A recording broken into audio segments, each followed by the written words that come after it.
an intern at Gemini North in the Public Information and Outreach Department. For today's 12 days of solstice countdown, we are going on a tour of the Gemini North control room. First though, a little bit of background information. Gemini Observatory has two telescopes, Gemini North on the Big Island of Hawaii and Gemini South in Chile. With a telescope in each hemisphere, we can collectively access the entire night sky in optical and near-infrared wavelengths. Each telescope has a primary mirror of about 8 meters in diameter. Our telescopes can see super far into space because of their large primary mirrors, adaptive and active optics, and because they reside at very high altitudes. Near the summit of Mauna Kea in Hawaii and Cerro Pachon in Chile, our telescopes have to look through a lot less atmosphere to get to space. Until recently, observers and operators had to make the nightly drive up the mountain in order to use the telescope. This meant a loss of time, money, and an increase in safety and health concerns. Now, thanks to our transition to base facility operations completed in 2016, both telescopes can be controlled from their base facilities. Yay! Let's join my friends Sabrina and Jeff at the Gemini North Base Facility Control Room for a tour.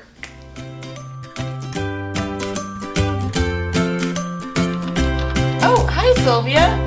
Welcome to the control room! Hi, my name is Sabrina and I'm a Science Operations Specialist, or an SOS. My job is to operate the 8-meter telescope here at the Gemini North Telescope. I also take observations for our users who submit plans through our Q observing mode. So this here is our SOS operations station where we work during the night. Typically I get here at 6:30 p.m. and I stay until 6 a.m. Over here we have our remote cameras that allow us to assess the environment both inside and outside the dome before we start observations for the night. Over here we have our base operations startup and shutdown screen, or our boss screens as we like to call them. These allow us to do certain things at the beginning of our night. We can open up the dome, we can open up the mirror cover, and basically do all the things that we need to do to set up for the night.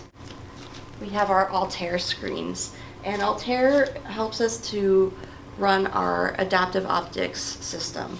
It also allows us to guide on a natural guide star, but also on a laser guide star. And laser guide stars and lasers are something that you'll be talking to Jeff about in a moment.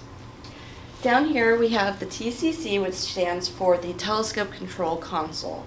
This is actually where we move the telescope.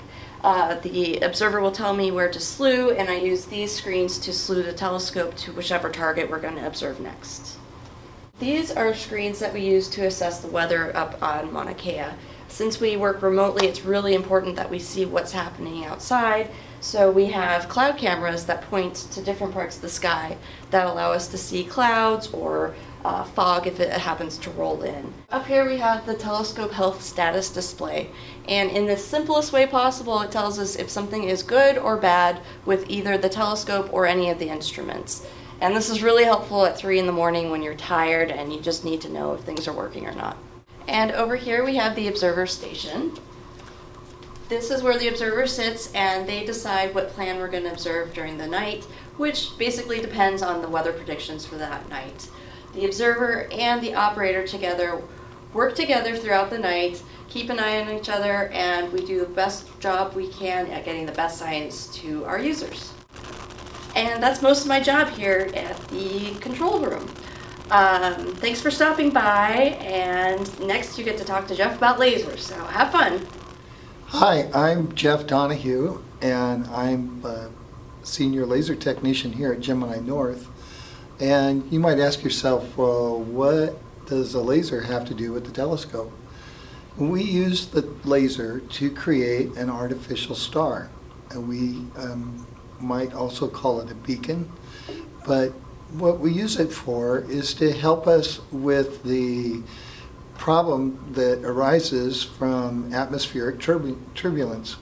We want a situation where we can look into deep space and see clear images. And somebody very brilliant, came up with the idea of adaptive optics.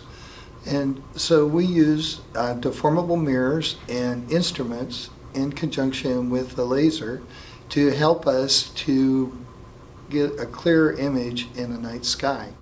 So my job is to make the laser operational. And what it does is it excites sodium atoms that surround the Earth. So this laser beam travels up 90 kilometers and excites these ions, makes a glow, and our instruments are able to take a look at that and modify the image that they see to compensate for the atmospheric turbulence. Okay.